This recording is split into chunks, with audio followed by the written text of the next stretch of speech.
So good morning guys. तो चलिए start करते हैं आज की क्लास। बताइए, उद्यान महोत्सव 2021 ये कहां पे मनाया गया था? ये बिहार के पटना में मनाया गया था। अच्छा, पापुआ न्यू गिनी जो देश है उसकी कैपिटल क्या है? चलिए कमेंट बॉक्स में टाइप करके बताइए पोर्ट ब्लेयर और पोर्ट लुइस ये किसकी राजधानी है। बाकी पापुआ न्यू गिनी की करेंसी है पापुआ न्यू गिनी कीना और प्रधानमंत्री हैं जेम्स मेरापे। अभी पापुआ न्यू गिनी के पहले प्रधानमंत्री थे माइकल सोमारे, इनका निधन हो गया। बाकी एशियन डेवलपमेंट बैंक का हेडक्वार्टर मिलेगा आपको मनीला फिलीपींस में। इसके प्रेसिडेंट तो मसात्सुको असाकावा है। फिर बताइए अमेजन के सीईओ कौन है? एनडी जेसी है। अच्छा, फुटबॉल खेलने वाली पहली ट्रांसजेंडर महिला का नाम बताओ। मारा गोमेज है। और लिवाइस की ब्रांड एम्बेसडर कौन बनी थी? दीपिका पाडुकोन बनी थी। यूनाइटेड नेशन पॉपुलेशन फंड की सद्भावना राजदूत गुडविल एम्बेसडर कौन बनी थी? ये रशिया की एक मॉडल है, इनका नाम है नटालिया वोडियानोवा। जॉर्जिया की कैपिटल होती है तबलिसी, करेंसी है जॉर्जियाई लारी। और नाइजर की कैपिटल नियामे है।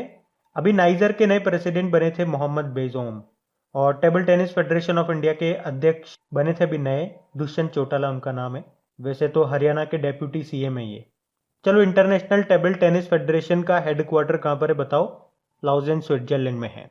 यहीं पर आपको इंटरनेशनल ओलंपिक कमेटी का भी मिलेगा और गोल्फ की जो रेगुलेट करने वाली बॉडी है फिडे, उसका भी यहीं पे आपको मिलेगा। और हॉकी फेडरेशन है, इंटरनेशनल हॉकी फेडरेशन का भी यहीं मिलेगा। और हाँ गाइस, देखिए इंडिया के टॉप बैंक के एडुकेटर्स एक बार फिर अनअकैडमी पर आपके लिए ला रहे हैं ढेर सारी फ्री क्लासेस। तो अनअकैडमी की हर क्लास कंडक्ट की जाती है आपके बैंक की हर परीक्षा की तैयारी को और भी ज्यादा मजबूत करने के लिए। और ये सारी फ्री क्लासेस आपको मिलेंगे अनअकैडमी पर, जहां पर आप अपने फेवरेट टीचर के साथ अपने घर से अपने पर्सनल शेड्यूल के हिसाब से पढ़ सकते हैं। और अनअकैडमी की हर क्लास आप लाइव नहीं तो बाद में रिकॉर्डेड सेशन के द्वारा भी अटेंड कर सकते हैं। और अगर आप चाहें तो क्लास को डाउनलोड करके ऑफलाइन भी देख सकते हैं। और आप लाइव क्लास में आस्क अ डाउट फीचर के द्वारा टीचर से अपने डाउट भी क्लियर करवा सकते हैं। और आप लाइव क्विजेज और टेस्ट सेशन भी अटेंड कर सकते हैं, जहां पर आपको अपनी लाइव रैंकिंग भी देखने को मिलेगी। और अनअकैडमी पर टोटल 12 भाषाओं में क्लासेस कंडक्ट होती है। तो आप अपनी फेवरेट भाषा में क्लास अटेंड कर सकते हैं। आप अपने टीचर के साथ इंटरेक्ट कर सकते हैं, लाइव पोल में पार्ट ले सकते हैं। और ये सभी फीचर आपको मिलेंगे एक ही प्लेटफॉर्म पर, एक ही सब्सक्रिप्शन के साथ। तो आज ही सब्सक्राइब करें अनअकैडमी पर और इन सभी बेनिफिट्स का लाभ उठाइए। और हाँ देखिए, अगर आप मेरा कोड जो कि है क्रेक एग्जाम 10 यूज करते हैं तो आपको एडिशनल 10% का इंस्टेंट डिस्काउंट भी मिलता है। तो आपको इन सभी क्लासेस के जो लिंक हैं वो नीचे डिस्क्रिप्शन में मिल जाएंगे, तो वहां जाकर के आप इन सबका बेनिफिट उठा सकते हैं। अभी हम बढ़ते हैं आगे। अच्छा बताइए, वर्ल्ड वाइल्ड लाइफ डे विश्व वन्यजीव दिवस कब मनाया जाता है? तो आंसर होगा 3 मार्च को। इसकी थीम है forest and livelihood sustaining people and planet. World hearing day ये 3 मार्च को होता है। इसकी थीम रही hearing care for all, screen rehabilitate communicate. और वर्ल्ड सिविल डिफेंस डे ये 1 मार्च को मनाया गया। इसकी थीम क्या थी? Strong civil protection to preserve the national economy. बाकी जीरो डिस्क्रिमिनेशन डे ये मनाया 1 मार्च को, यानी कि शून्य भेदभाव दिवस। इसकी क्या थीम रही? And inequalities. National science day ये 28 फरवरी को मनाया। इसकी थीम थी future of science and technology and innovation, impact on education, skills and work. अंतर्राष्ट्रीय मातृभाषा दिवस इंटरनेशनल मदर लैंग्वेज डे ये 21 फरवरी को मनाया। राष्ट्रीय महिला दिवस ये मनाते हैं 13 फरवरी को। और वर्ल्ड रेडियो डे ये भी 13 फरवरी को मनाया हमने। इसकी थीम रही न्यू वर्ल्ड न्यू रेडियो। बाकी राष्ट्रीय उत्पादकता का दिवस नेशनल प्रोडक्टिविटी डे 12 फरवरी को मनाया।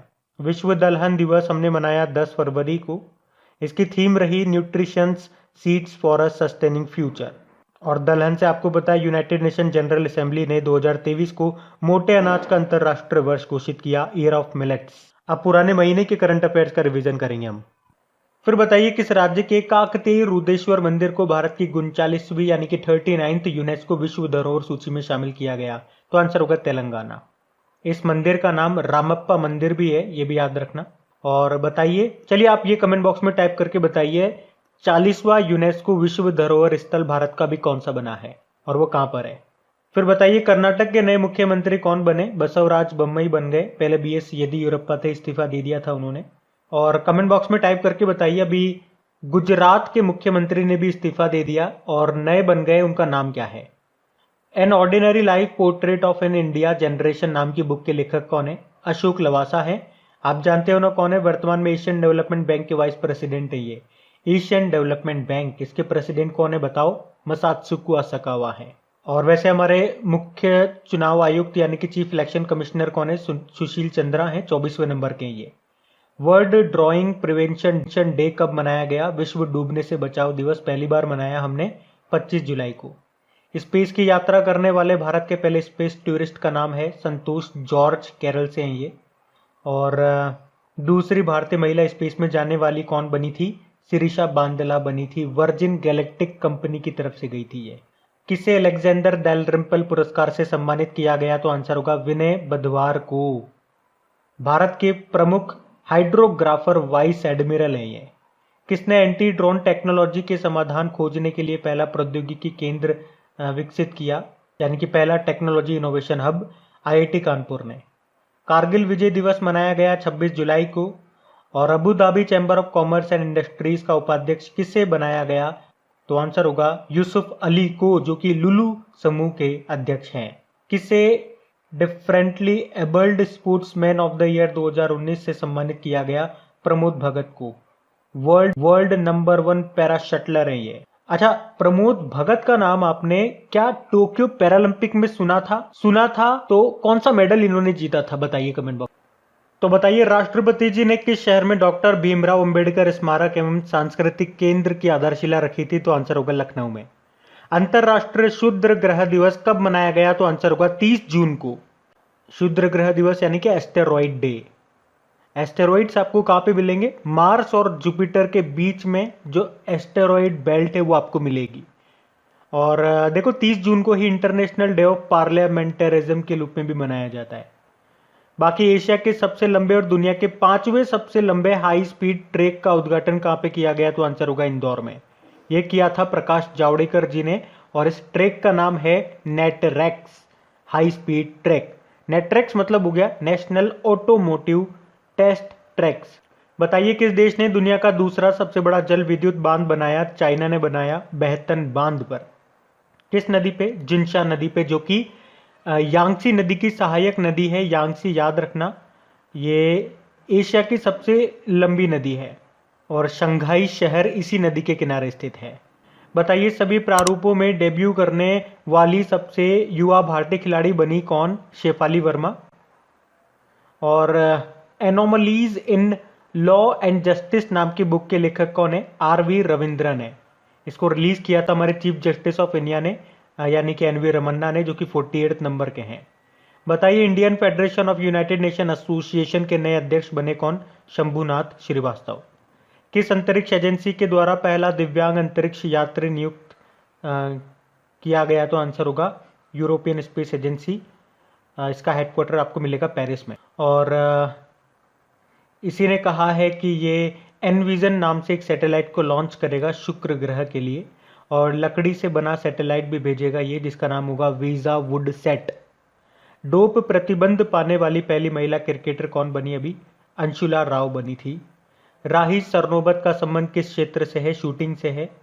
अभी इंटरनेशनल शूटिंग स्पोर्ट्स फेडरेशन, अभी ISSF शूटिंग वर्ल्ड कप की महिलाओं की 25 मीटर पिस्टल कंपटीशन में गोल्ड जीता था इन्होंने, और ये कंपटीशन हुआ था क्रोएशिया में। तो अब कल के करंट अफेयर्स को हम लोग रिवाइज करेंगे। अच्छा, तो कल के करंट अफेयर्स को रिवाइज करेंगे। बताइए किसे फिक्की यानी कि federation of Indian chambers of commerce and industry का प्रेसिडेंट बनाया गया? तो आंसर होगा संजीव मेहता को। कुछ समय पहले इसके डायरेक्टर जनरल बने थे अरुण चावला, और इसके CEO है संगीता रेड्डी। किस देश ने दर्द रहित मौत के लिए इच्छा मृत्यु उपकरण को मंजूरी दी है? तो आंसर होगा स्विट्जरलैंड ने, और इस उपकरण, इस डिवाइस को कहते हैं सर्को कैप्सूल। स्विट्जरलैंड की कैपिटल बर्न है, करेंसी है स्विस फ्रैंक, और यहीं पे यानी कि जेनेवा स्विट्जरलैंड में आपको हेडक्वार्टर मिलेगा काफ़ी सारी इंपॉर्टेंट ऑर्गेनाइजेशंस का, जिसमें से कुछ एक है international labour organisation, world health organisation, world intellectual property organisation, international red cross committee, और वर्ल्ड मेटेरोलॉजिकल ऑर्गेनाइजेशन।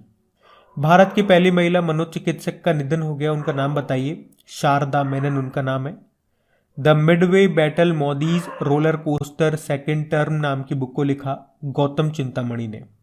और अगला प्रश्न है, अंतर्राष्ट्रीय नागरिक उड्डयन दिवस इंटरनेशनल सिविल एविएशन डे 7 दिसंबर को मनाया और इसकी थीम रही वैश्विक विमानन विकास के लिए उन्नत विचार, advancing innovation for global aviation development, और ये थीम 2023 तक रहेगी। बाकी इंटरनेशनल सिविल एविएशन ऑर्गेनाइजेशन का हेडक्वार्टर मिलेगा आपको मॉन्ट्रियल कनाडा में। वैसे 7 दिसंबर को हमने national armed force flag day के रूप में भी मनाया। बताइए यूनिक्स जो कि भारतीय मोबाइल एक्सेसरीज मैन्युफैक्चरिंग ब्रांड है, इसने किसे अपना ब्रांड एम्बेसडर नियुक्त किया? तो आंसर होगा जसप्रीत बुमराह को। 1971 charge of the Gorkha and other stories नाम की बुक को लिखा रचना बिष्ट रावत ने। गाम्बिया के राष्ट्रपति कौन बन गए? अडामा बैरो। गाम्बिया की कैपिटल होती है बंजुल, करेंसी है गाम्बियन दलासी। उज्जीवन स्मॉल फाइनेंस बैंक ने एमडी सीईओ के रूप में नियुक्त किया इत्तिरा डेविस को। इसका हेडक्वार्टर मिलेगा आपको बेंगलुरु में। किसने आईटीएफ वर्ल्ड टूर चैंपियनशिप में वुमेन सिंगल का टाइटल जीता? तो आंसर होगा प्रांजल यादलापल्ली ने। लोक सेवा नैतिकता नाम की बुक को किसने लिखा है? प्रभात कुमार ने लिखा है। इस बुक को अभी हमारे उपराष्ट्रपति एम वेंकैया नायडू जी ने रिलीज किया था। प्रभात कुमार नाम इंपॉर्टेंट है, ये झारखंड के पहले गवर्नर थे। झारखंड कब बना था? सन 2000 में बना था, बिहार से अलग होके। गोल्डमैन सैश ने वित्त वर्ष 2022 के लिए भारत की जीडीपी ग्रोथ रेट कितना रहने का अनुमान लगाया? तो आंसर होगा 9.1%। तो गाइज ये था आज का आपका रिवीजन वाला सेशन अच्छा लगा है तो प्लीज़ इसे लाइक ज़रूर कीजिएगा और अपने दोस्तों के साथ में शेयर ज़रूर करना। Thank you.